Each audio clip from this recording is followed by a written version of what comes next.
Vapour absorption refrigeration system.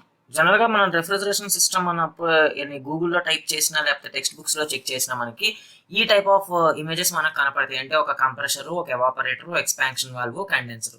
So this is మనం ఒక refrigeration system అనగానే ఇదే కనపడుతుంది. అయితే ఈ వేపర్ అబ్జార్ప్షన్ రెఫ్రిజరేషన్ సిస్టంలో ఉండే చేంజ్ ఏంటి అంటే ఈ కంప్రెషర్ యూనిట్ అనేది మారిపోతుంది. ఇక్కడ మనం చూస్తున్నాం కదా కంప్రెషర్ నెంబర్ 2. సో ఈ కంప్రెషర్ అనేది మారిపోయి ఏదో ఒక కొత్త సంథింగ్, ఒక న్యూ ఎలిమెంట్స్ వస్తాయి. అది ఏంటనేది ఇప్పుడు ఇందులో చూద్దాం. సో ఫస్ట్ అసలు ఈ కంప్రెషన్ సిస్టమ్ అనేది, వేపర్ అబ్జార్ప్షన్ సిస్టమ్ అనేది ఎవరు ఇన్వెంట్ చేశారంటే ఫ్రెంచ్ సైంటిస్ట్ ఫెర్డినాండ్ క్యారీ అని 1860లో ఇన్వెంట్ చేశారు.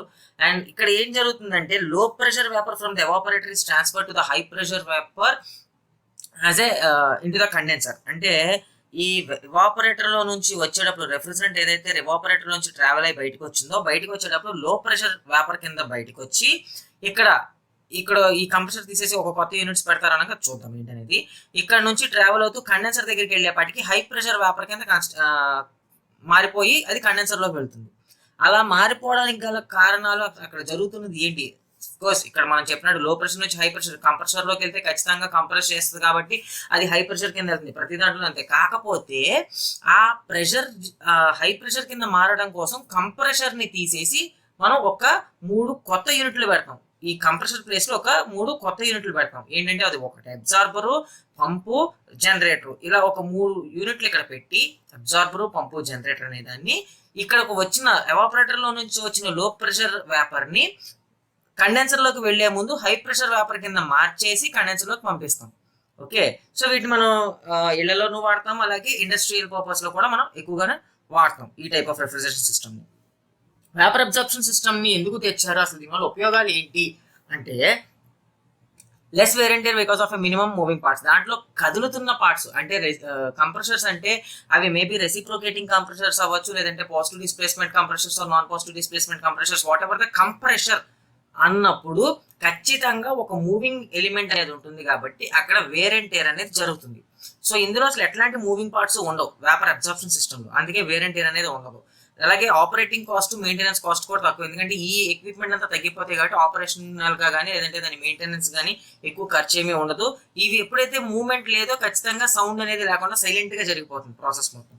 So it's quite in operation. Okay, performance is not affected by the variation in the load. అంటే మనం దానికి అప్లై చేస్తున్న లోడ్ అంటే సెన్స్ ఆఫ్ మనం ఎంత అమౌంట్ ఆఫ్ సబ్స్టెన్స్ ని కూల్ చేయాలి, అంటే టెంపరేచర్ ని డిక్రీజ్ చేయాలి అనే దాన్ని బేస్ చేసుకుని మాట్లాడుకున్నప్పటికీ లోడ్తో అది ఎట్లాంటి వేరియేషన్స్ రాదు పర్ఫార్మెన్స్ లో. అంటే మనం అప్లై చేస్తున్న లోడు ఈ పర్ఫార్మెన్స్ రెఫ్రిజరేషన్ ఎఫెక్ట్ కి ఎట్లాంటి రిలేషన్ లింక్ ఉండదు, అంటే ఐ మీన్ ఎఫెక్ట్ ఉండదు. అయితే ఇన్ని ఉపయోగాలు ఉన్నప్పటికీ కూడా దాంట్లో కొన్ని నష్టాలు ఉన్నాయి. ఏంటంటే సిఓపి అనేది తక్కువ, అంటే కోఎఫిషియంట్ ఆఫ్ పర్ఫార్మెన్స్ అనేది ఈ అబ్జార్ప్షన్ వేపర్ అబ్జార్ప్షన్ సిస్టమ్ లో తక్కువగా వస్తుంది. Charging of the refrigerant into absorption system is a bit difficult. అంటే మనం ఇప్పుడు బండిలో పెట్రోల్ అయిపోయిన తర్వాత పెట్రోల్ ఎలా ఫిల్ చేసుకుంటామో ఏసీలో కానీ ఫ్రిడ్జ్లో కానీ కూలింగ్నెస్ అంటే కూలింగ్ ఎఫెక్ట్ తగ్గిపోతుంది. అంటే మన రెగ్యులర్ గా మాట్లాడితే గ్యాస్ ఫిల్ చేస్తున్నాము ఫ్రిడ్జ్లో కానీ ఏసీలో కానీ గ్యాస్ ఫిల్ చేయాలి అని అంటాం. సో ఆ గ్యాస్ అనేది ఈ రెఫ్రిజరెంట్. ఆ రెఫ్రిజరెంట్ ని మళ్ళీ మనం ఫిల్ చేయాలి అంటే ఈ వేపర్ అబ్జార్ప్షన్ సిస్టమ్ మీద రన్ అవుతున్న రెఫ్రిజరేటర్లు కానీ ఎయిర్ కండిషనర్లు కానీ ఆ టైప్ ఆఫ్ అబ్జార్ప్షన్ సిస్టమ్ లో ఈ రిఫ్రిజరెంట్ ని రీఫిల్ చేయడం కొంచెం టఫ్ అనమాట. Simple design, however it will be bulky for the small units. Design చాలా సింపుల్ గానే ఉంటుంది, అంటే చాలా చిన్న చిన్న ఎక్విప్మెంట్స్ తో లింక్స్ సర్క్యూట్ క్రియేట్ చేస్తే అయిపోతుంది. కాకపోతే మన చిన్న చిన్న యూనిట్స్ లో అంటే ఇళ్లలో కానీ లేకపోతే చిన్నపాటి యూనిట్ ఏదైనా తయారు చేయాలంటే అది కొంచెం హెవీగా కనపడుతుంది. అంటే ఒక చిన్నపాటి ఫ్రిడ్జ్ కి మనం అదంతా డిజైన్ చేసినప్పుడు చాలా ఎక్కువ స్పేస్ తీసుకుని చాలా హెవీగా కనపడుతుంది అనమాట అది.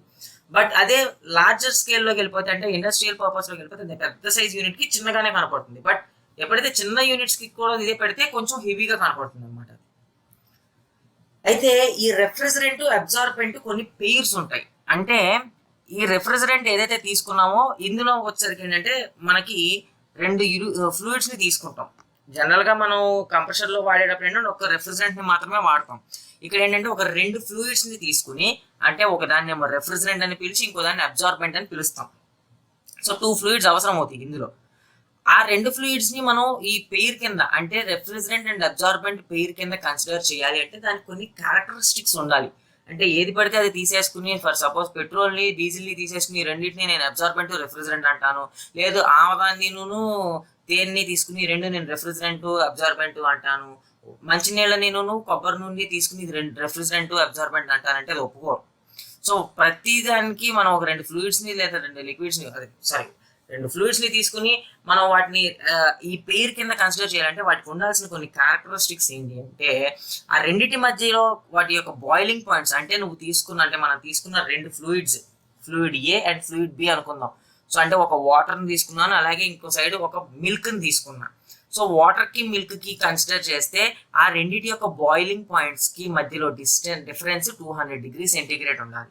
అంటే ఫర్ సపోజ్ నేను తీసుకున్న వాటర్కి 100 degrees బాయిలింగ్ పాయింట్ ఉంటుంది, మిల్క్ వచ్చేసరికి ఫర్ సపోజ్ వీడి చెప్పిన ప్రకారంగా 200 degrees సెంటీగ్రేడ్ టెంపరేచర్ డిఫరెన్స్ ఉండాలి. అంటే ఇది 300 degrees సెంటీగ్రేడ్ దగ్గర బాయిలింగ్ అయితే మిల్క్ అనేది, వాటరు మిల్క్ దీనికి బాయిలింగ్ పాయింట్ 100 degrees సెంటీగ్రేడ్, మిల్క్కి 300 degrees సెంటీగ్రేడ్ ఉండాలి. అప్పుడే ఈ రెండు పేర్ అవుతాయి. అర్థమవుతుంది? అంటే అబ్జార్బెంట్ అండ్ రెఫ్రిజరెంట్ పేరు కింద మనం కన్సిడర్ చేయొచ్చు. Though should be dissolve in each other. ఇందా నేను చెప్పినట్టు మిల్క్ వాటర్ ఈ రెండు ఒక దాంట్లో ఒకటి డిజాల్వ్ అవుతాయి. బట్ అదే వాటర్లో నేను కొబ్బరి నూనె తీసుకొచ్చి పోస్తే డిజాల్వ్ అవ్వదు, అవునా? సో అలాగా డిజాల్వ్ అయిపోయేటట్టు ఒక దాంట్లో ఒకటి కలిసిపోయేటట్టుగా ఉండాలి రెండు కూడా, అబ్జార్బెంట్ రెఫ్రిజరెంట్ అనేది. Low viscosity to minimise pump work. ఒక పంప్ని యూజ్ చేసి మనం ఆ రెఫ్రిజరెంట్ని మనం సర్క్యులేట్ చేస్తాం. అంటే సైకిల్ మొత్తానికి రెఫ్రిజరేషన్ ఆర్ ఎయిర్ కండిషన్ ఈ సైకిల్ మొత్తానికి కూడా మనం ఆ పంప్ ద్వారానే ఆ రిఫ్రిజరెంట్ని మనం సర్క్యులేట్ చేపిస్తాం. ఎప్పుడైతే విస్కాసిటీ ఎక్కువగా ఉంటుందో, విస్కాసిటీ అంటే జిగురుగా ఉండేదాన్ని, అంటే రెసిస్టెన్స్ టువర్డ్స్ ద ఫ్లో, ఆ అంటే ఫ్లో అవుతున్న దాన్ని అడ్డుకోవడం, మన తేనె ఎలా ఉంటుందో దాని విస్కాసిటీ. సో అట్లాంటి విస్కాసిటీ అనే నేచర్ చాలా తక్కువగా ఉండాలి, అప్పుడే పంప్ ఫ్రీగా వర్క్ అవుతుంది, లేదంటే పంప్ మీద వర్క్ ఎక్కువ పడిపోతుంది. ఓకే, అలాగే ఫ్రీజింగ్ పాయింట్ అనేది చాలా తక్కువగా ఉండాలి. And good chemical and thermal stability ఉండాలి. అంటే కెమికల్ గాను రెండు ఫ్లూయిడ్స్ని మనం కలిపేసినప్పుడు ఆ రెండు కెమికల్ రియాక్షన్ అవ్వడం కానీ, లేదంటే టెంపరేచర్స్ ఇచ్చినప్పుడు ఆ రెండింటి యొక్క బాండ్ బ్రేక్ అయిపోవడం కానీ, ఇట్లాంటివి ఏమీ జరగకుండా కెమికల్ గాను థర్మల్ గాను స్టేబుల్గా ఉండాలి.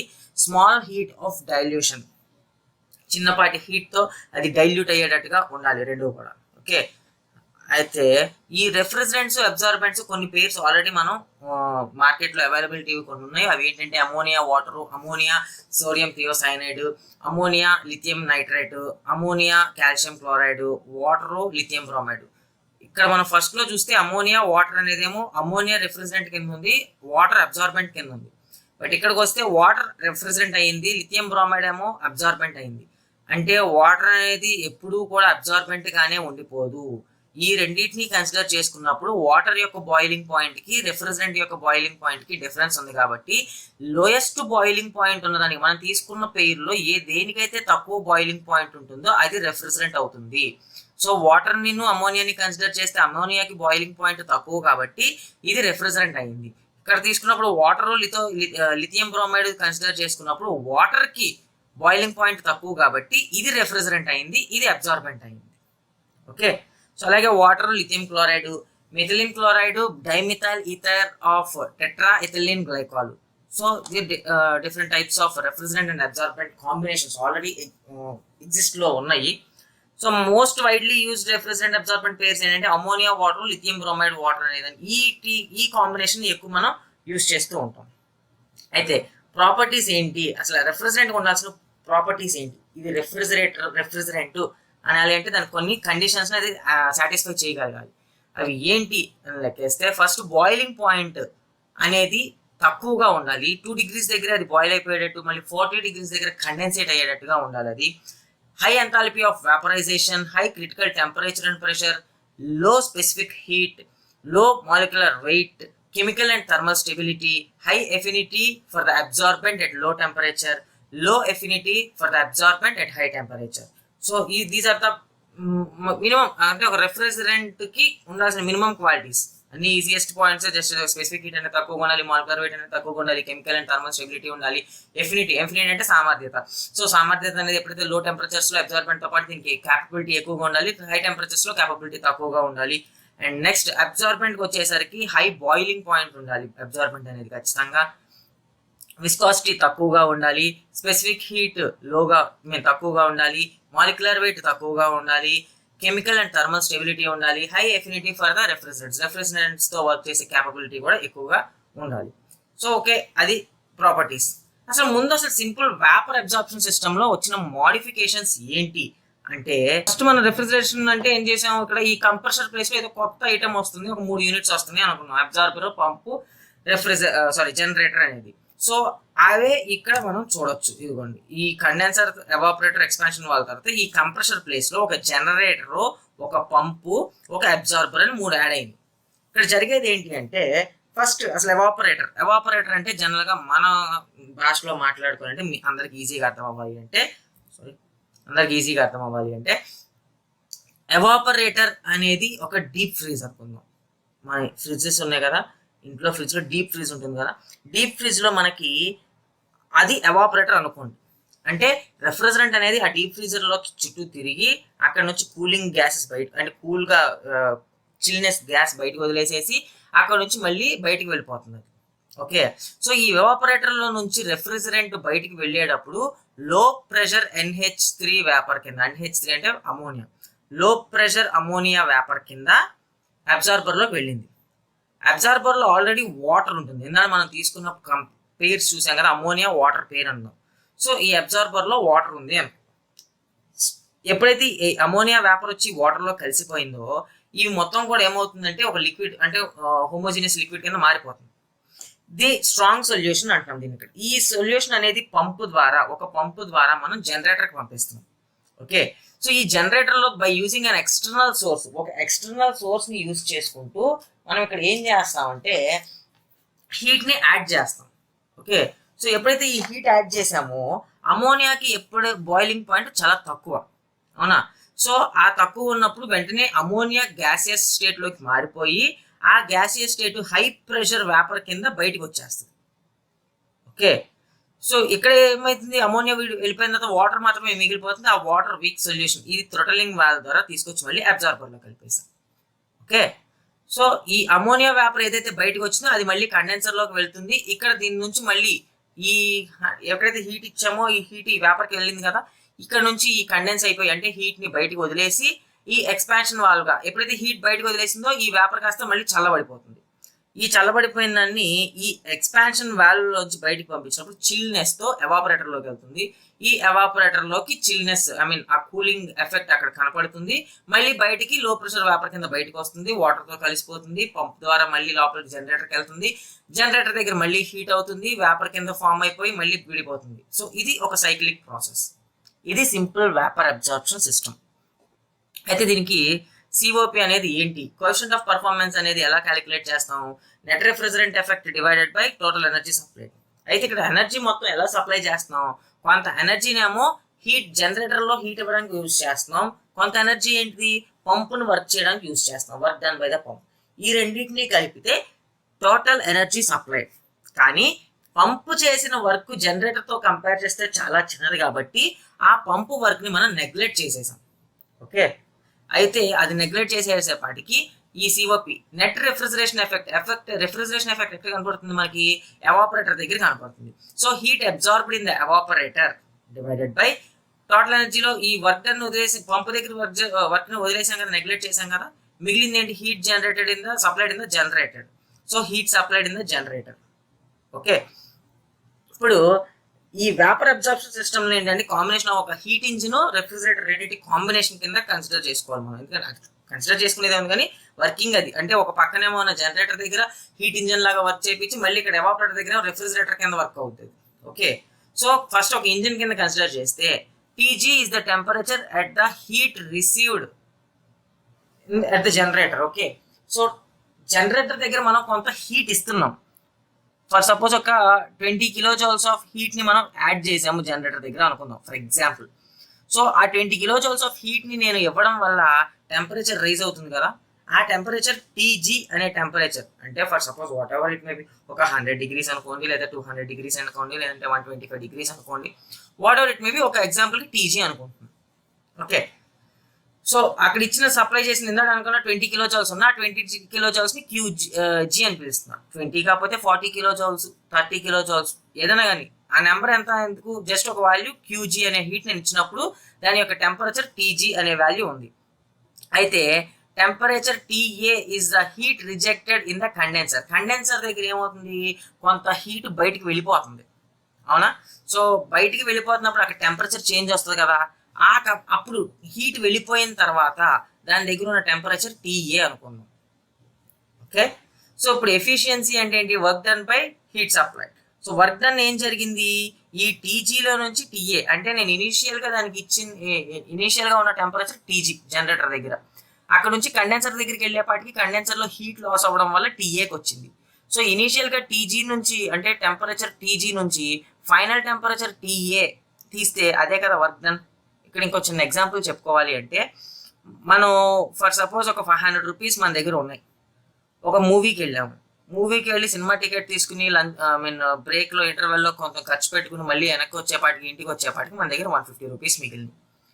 సో ఈ 500 మైనస్ 150 అనేది ఏదైతే ఉందో ఈ మధ్యలో వచ్చిన 350 కదా మన థియేటర్లో ఖర్చు అయిన ఖర్చు, అవునా? So in the same way ఇక్కడ మధ్యలో ఇనీషియల్గా స్టార్ట్ అయినప్పుడు టీజీ అనే టెంపరేచర్ ఉండి కండెన్సర్ దగ్గరికి వెళ్ళిన తర్వాత టీఏ అనే టెంపరేచర్కి వస్తే ఆ రెండింటి మధ్యలో ఉన్న డిఫరెన్సేగా మధ్యలో ఖర్చు అయిపోయిన వర్క్. ఎస్, అది TG minus TA divided by ఎంత సప్లై చేసాం, టీజీ. జనరేటర్ దగ్గర మనం సప్లై చేసిన ఎనర్జీ టీజీ. ఓకే, అది ఎఫిషియన్సీ ఆఫ్ ఇంజిన్. నెక్స్ట్ ఇక్కడ ఎఫిషియన్సీ ఆఫ్ రిఫ్రిజిరేటర్ దగ్గర, సారీ ఇక్కడ ఇంజిన్ అని రాశాను, ఇట్స్ నాట్ అన్ ఇంజిన్, ఇక్కడ రెఫ్రిజిరేటర్ అని రావాలి. ఓకే, ఇంకా ఆల్రెడీ ఇక్కడ ఇంజిన్ కన్సిడర్ చేసాము, ఇక్కడ రెఫ్రిజిరేటర్. ఓకే,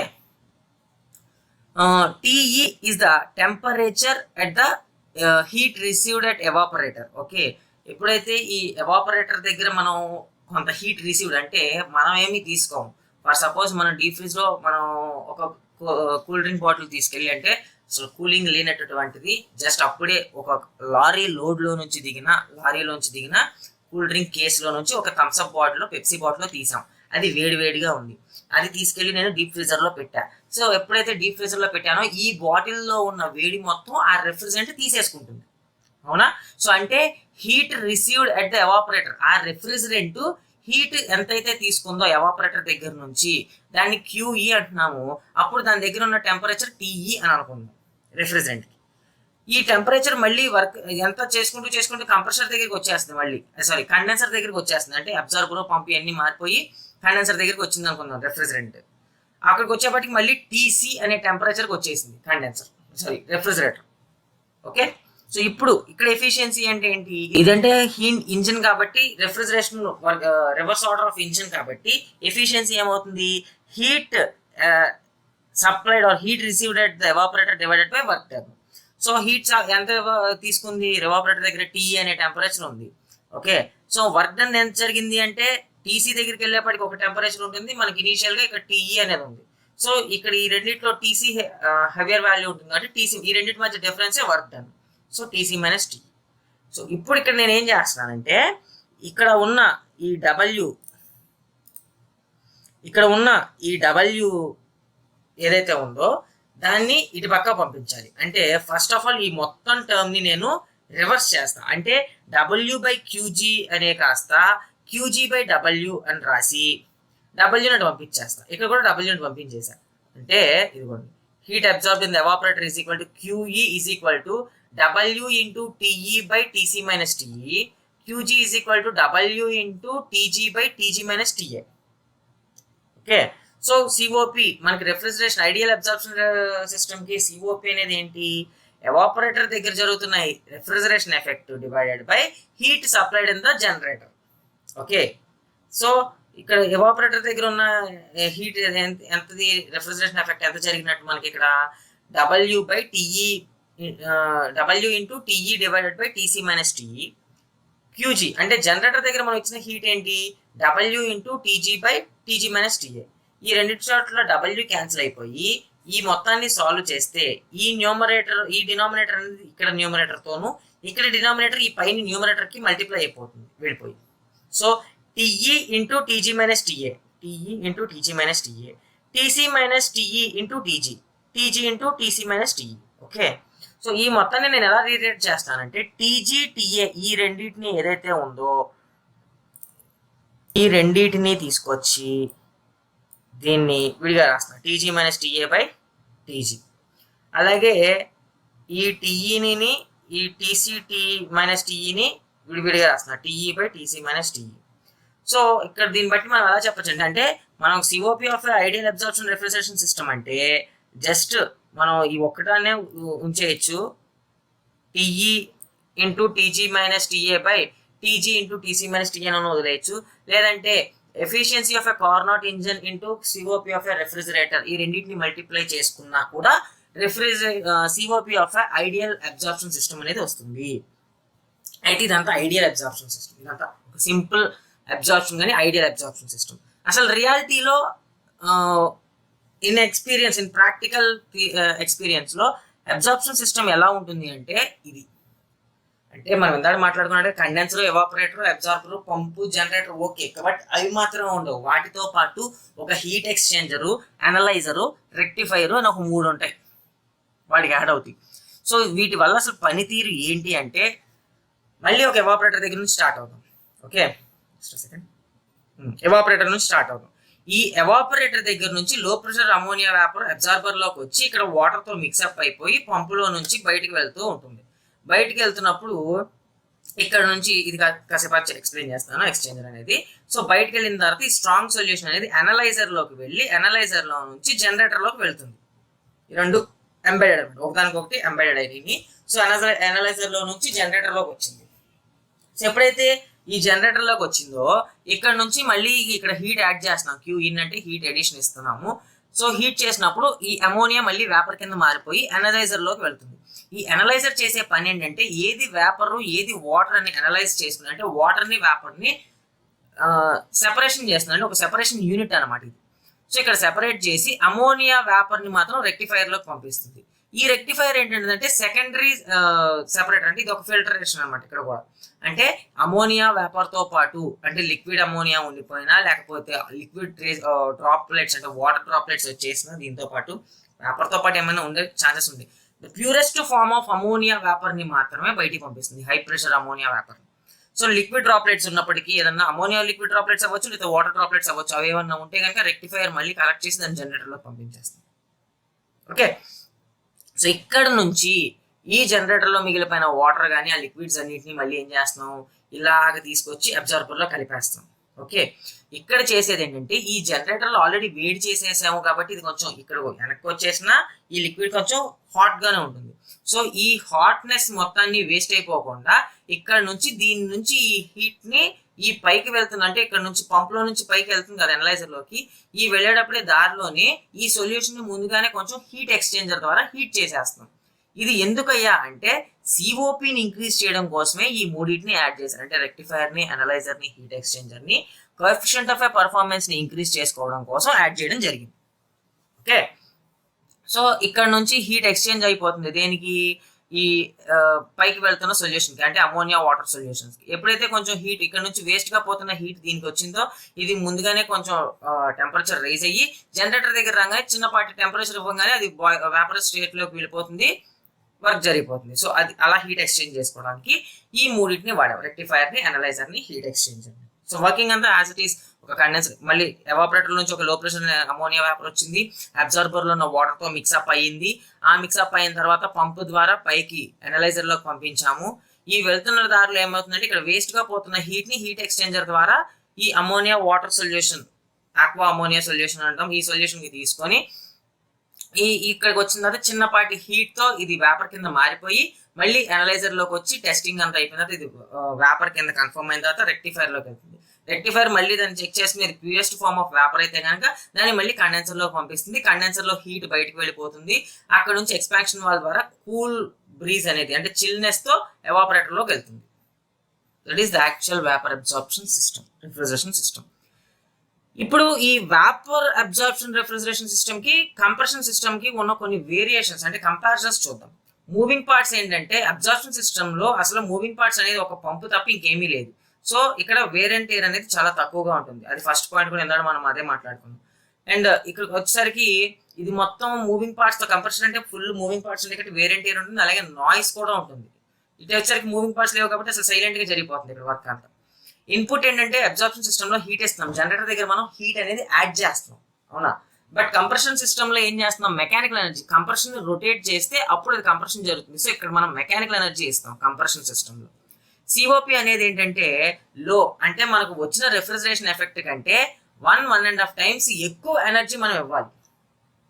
ఓకే, సో మనకి ఒక 1 what we call refrigeration effect 1 ton వచ్చింది అంటే కనుక ఫర్ సపోజ్, మనం దానికి ఇవ్వాల్సిన ఎనర్జీ ఎలా ఉంటుందంటే దానికి 1.5 టైమ్స్, అంటే ఒకటికి ఇంకొక యాడ్ చేసి దాంట్లో మళ్ళీ ఇంకొక శాతం అంత ఎనర్జీ దానికి ఇస్తే అప్పుడు మనకు కావాల్సిన 1 టన్ రెఫ్రిజరేషన్ వస్తుంది. సో ఎనర్జీ ఎక్కువ తీసుకుంటుంది, తక్కువ ఎఫెక్ట్ బయటకి ఇస్తుంది.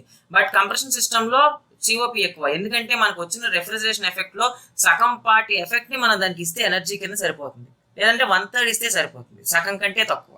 Okay, and next evaporating pressures can operate at reduced evaporating pressure with little decrease in COP.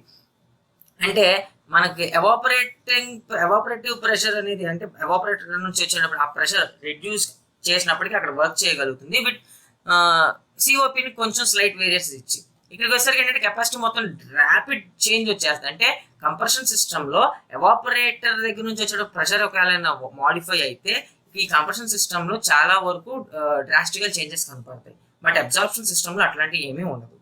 Load తో కూడా ఇందాక మనం మాట్లాడుకున్నాం, లోడ్ ఎఫెక్ట్ అనేది అసలు దీని మీద ఏమీ ఉండదు. బట్ ఇక్కడ మాత్రం మారిపోతుంది, ఈ కంప్రెషన్ సిస్టమ్ లో పర్ఫార్మెన్స్ మారిపోతుంది. రెఫ్రిజరెంట్ లీకేజెస్ అనేవి అసలు ఇందులో తక్కువ, ఇక్కడికి వచ్చేసరికి చాలా ఎక్కువ ఉంటుంది కంప్రెషన్ సిస్టమ్ లో. అండ్ ఛార్జింగ్ అనేది ఇక్కడ కొంచెం కష్టం, ఇక్కడ మాత్రం చాలా ఈజీ. కంప్రెసర్ లో మాత్రం ఛార్జర్ అంటే రెఫ్రిజరెంట్ అనేది మళ్ళీ ఫిల్ చేయడం అనేది చాలా ఈజీ. బట్ ఈ అబ్జార్ప్షన్ సిస్టమ్ లో రెఫ్రిజరేషన్ అనేది రెఫ్రిజరెంట్ మళ్ళీ ఫిల్ చేయడం అనేది కొంచెం కష్టం. ఛార్జింగ్ అంటే not the mobile charging, it's refrigerant charging. Okay, so design వచ్చేసరికి ఇదేమో సింపుల్ గా ఉంటుంది అండ్ బల్కీగా కనపడుతుంది చిన్న చిన్న వాటికి. ఇదేంటంటే కాంప్లికేటెడ్ డిజైనే, బల్కీ ఫర్ లార్జ్ కెపాసిటీ, అంటే పెద్ద పెద్ద వాటికి చేయాలంటే ఇంకా ఎక్కువ కంప్రెషర్లు పెట్టాలి, పెద్ద పెద్ద కంప్రెషర్లు పెట్టుకోవాలి. సో అది కొంచెం హెవీగా కనపడుతుంది. ఇదేంటంటే పెద్ద వాటికి చాలా బాగా ఈజీగా ఉంటుంది, బట్ చిన్న వాటికి మాత్రం కొంచెం హెవీగా కనపడుతుంది. కాస్ట్ వచ్చేసరికి మెయింటెనెన్స్ కాస్ట్ చాలా తక్కువ అబ్జార్ప్షన్ సిస్టమ్, ఇది మెయింటెనెన్స్ చాలా ఎక్కువ ఉంటుంది compression system. Condenser, small condensers are required, ఇక్కడేమో లార్జ్ కండెన్సర్స్ పెట్టాలి. కండెన్సర్స్ అంటే హీట్ డిసిపేట్ చేయడానికి ఇక్కడ చిన్నపాటి కండెన్సర్ సరిపోతుంది అబ్జార్ప్షన్ సిస్టమ్ లో. కంప్రెషన్ లో మాత్రం పెద్ద పెద్ద కండెన్సర్లు వాడాలి. అండ్ కెపాసిటీ ఇక్కడ ఏంటంటే 100 టన్స్ దానికంటే పైకి కానీ 100 టన్నుల పైన కావాలన్నా కానీ మనం ఒక రెఫ్రిజరేషన్ సిస్టమ్ ని దీంతో తయారు చేసే అబ్జార్ప్షన్ సిస్టమ్ లో. బట్ కంప్రెషన్ సిస్టమ్ లో మాత్రం సింగిల్ కంప్రెసర్ సరిపోదు, దానికి multiple compressors, multi stage compressors ఇట్లాంటివి వాడుకోవాలి. లేకపోతే మాత్రం మనకి ఆ రెఫ్రిజరేషన్ సిస్టమ్ వర్కింగ్ జరగదు మనకు కావాల్సినట్టుగా. Okay, effect of liquid refrigerant leaving the evaporator has no ill effects. ఎప్పుడైతే ఈ లిక్విడ్ రెఫ్రిజరేటర్ అనేది ఎవాపరేటర్ చుట్టూ తిరిగింది, అక్కడ ఏం అట్లాంటి డిఫెక్ట్స్ ఉండవు అబ్జార్ప్షన్ సిస్టమ్ లో. బట్ ఒకవేళ కంప్రెషన్ సిస్టమ్ లో లిక్విడ్ అనేది మనం యూజ్ చేసినప్పుడు ఆ లిక్విడ్ ట్రేసెస్ అనేవి ఉండిపోతే కనుక అక్కడ రస్ట్ పట్టడం లేదు కానీ, లేదంటే కంప్రెసర్ లో రస్ట్ పట్టడం కానీ, ఇట్లాంటివన్నీ మనం ఫేస్ చేయాల్సి వస్తుంది. సో లిక్విడ్ ట్రేసెస్ లో కంప్రెషన్ సిస్టమ్ లో లిక్విడ్ ఉంటే మాత్రం చాలా ఇబ్బంది పడాలి. బట్ అబ్జార్ప్షన్ సిస్టమ్ లో లిక్విడ్ ఉన్నప్పటికీ కూడా not a problem. Next Electrolux refrigerator. దీనికి వచ్చేసరికి ఏంటంటే 3 ఫ్లూయిడ్స్ వాడతాం. ఇందాక మనం అమోనియా, వాటర్ మాత్రమే వాడాము. బట్ ఇక్కడ ఏంటంటే 3 ఫ్లూయిడ్స్ ని వాడతాం. ఆ 3వ ఫ్లూయిడ్ ఏంటయ్యా అంటే అమోనియా, హైడ్రోజన్, వాటర్. హైడ్రోజన్ అనేది ఫ్లూయిడ్, ఎయిర్ కదా. సో ఫ్లూయిడ్స్ అంటే అది లిక్విడ్ అన్న అవ్వచ్చు లేదా ఎయిర్ అన్న అవ్వచ్చు. Okay, so that's why we call it as a fluids. Okay, ammonia, hydrogen, water ఈ మూడింటిని యూజ్ చేసుకుని ఎలక్ట్రోలక్స్ రెఫ్రిజిరేటర్ కింద వాడతాము. సో ఇది కూడా సేమ్ వర్కింగ్ అంతా దగ్గరగా ఉంటుంది, బట్ చిన్న చిన్న స్లైట్ వేరియేషన్స్ ఉంటాయి, ఏమీ లేదు. ఇంకోటి మళ్ళీ ఇక్కడ ఎవాపరేటర్ లో నుంచి అమోనియా, హైడ్రోజన్ కలిపి ఇక్కడికి వస్తుంది. అంటే ఇందాక మనం తీసుకున్న ఇక్కడ చెప్పిన హైడ్రోజన్ ఏదైతే ఉందో దాన్ని ఎవాపరేటర్ లో ఫిక్స్ చేస్తాం, అది ఎవాపరేటర్ లో ఉండిపోతుంది. అది అమోనియా, హైడ్రోజన్ కింద కలిసిపోయి కాంబినేషన్ లో అబ్జార్బర్ లోకి వచ్చి అక్కడ నుంచి హైడ్రోజన్ ని సెపరేట్ చేసి మళ్ళీ ఈ ఎవాపరేటర్ లోకి పంపించేస్తాం. ఓకే, సో హైడ్రోజన్ ఎవాపరేటర్ లో నుంచి దాన్ని హైడ్రోజన్ ని సెపరేట్ చేసి దాన్ని అటు పంపించేస్తాం. అండ్ ఇటు వచ్చేసరికి ఇక్కడ మిగిలిపోయిన అమోనియా ఏదైతే ఉందో అది ఇలాగ మళ్ళీ ఇటు నుంచి ఈ హీట్ ఎక్స్చేంజర్ లోకి వచ్చేసేసి, అంటే ఆల్రెడీ అబ్జార్బర్ లో ఏముంటుంది, వాటర్ ఉంటుంది ఇన్బిల్ట్ గా. సో ఇక్కడ నుంచి వచ్చిన అమోనియా హైడ్రోజన్ అనేది ఇందులో కలిసిపోయి ఇక్కడ నుంచి హైడ్రోజన్ విడిపోయి వాటర్ను అమోనియా మిక్స్ అయిపోయి ఈ హీట్ ఎక్స్చేంజర్లోకి ఇలా వస్తుంది. ఇక్కడ ఇందాక మనం మాట్లాడుకున్నట్టుగానే ఇక్కడ నుంచి హీట్ ఎక్స్చేంజ్ ఇక్కడ తీసుకుని ముందుగానే కొంచెం హీట్ అయ్యి ఇక బర్నర్ నుంచి ఇక్కడ హీట్ కనెక్షన్ ఇస్తాము, జనరేటర్లోకి వెళ్తుంది. ఓకే, సో ఇక్కడ హీట్ అయిన తర్వాత వీక్ సొల్యూషన్ అంటే ఒకవేళ అమోనియా లిక్విడ్ ట్రేసెస్ ఉండిపోయినా లేకపోతే వాటర్ ట్రేసెస్ ఉండిపోయినా అవి మొత్తం మళ్ళీ ఇలాగ ఇటు వచ్చేసి హీట్ ఎక్స్చేంజర్ నుంచి అబ్జర్వర్లో కలిసిపోతుంది. ఇక్కడ మిగిలిపోయిన అంటే జనరేటర్లో వచ్చిన ఫ్రెష్ వేపర్ ఆఫ్ అమోనియా ఏదైతే ఉందో ఆ వేపర్ ఇలాగ వాటర్ సెపరేటర్లోకి వెళ్తుంది. ఒకవేళ ఇక్కడ ఇంకా ఏమన్నా వాటర్ ఉంటే ఆ వాటర్ సెపరేటర్ స్ప్లిట్ అవుట్ చేసి వెనక్కి మళ్ళీ జనరేటర్లోకి పంపించేస్తుంది, లేదంటే ఇక్కడ నుంచి తీసేస్తుంది ఇక్కడ. ఓకే, సో ఇక్కడ నుంచి మళ్ళీ కండెన్సర్లోకి వెళ్ళడం, ఇక్కడ నుంచి హీట్ బయటికి డిసిపేట్ చేసేయడం, మళ్ళీ ఎవాపరేటర్లోకి వెళ్ళడం. ఇక్కడ ఈ యూ ట్రాప్ అనేది ఎందుకు అంటే ఈ ఎవాపరేటర్లో మనం హైడ్రోజన్ ఒకటి ఫిక్స్ చేసాం ఇన్బిల్డ్గా, ఇందులో హైడ్రోజన్ అలా ఉంచేస్తాం. ఆ హైడ్రోజన్ అనేది కండెన్సర్లోకి వెళ్లకుండా ఇక్కడ ఒక యూ ట్రాప్ పెడతాం. ఓన్లీ లిక్విడ్స్ అంటే ఈ అమోనియా గ్యాస్ మాత్రం ఇటు నుంచి ఇటు వెళ్ళడానికి ఒక యూ ట్రాప్ ఫిక్స్ చేసి ఈ హైడ్రోజన్ ఇక్కడ లాక్ చేస్తాం, అందుకు ఈ you trap. Okay, so same as it is అందులో అంటే మనం అంతకు ముందు మాట్లాడుకున్న యాక్చువల్ రెఫ్రిజరేషన్ సిస్టంలో కంప్రెషర్స్ రెక్టిఫైయర్స్ ఎలాగనుకున్నాం రెక్టిఫైయర్.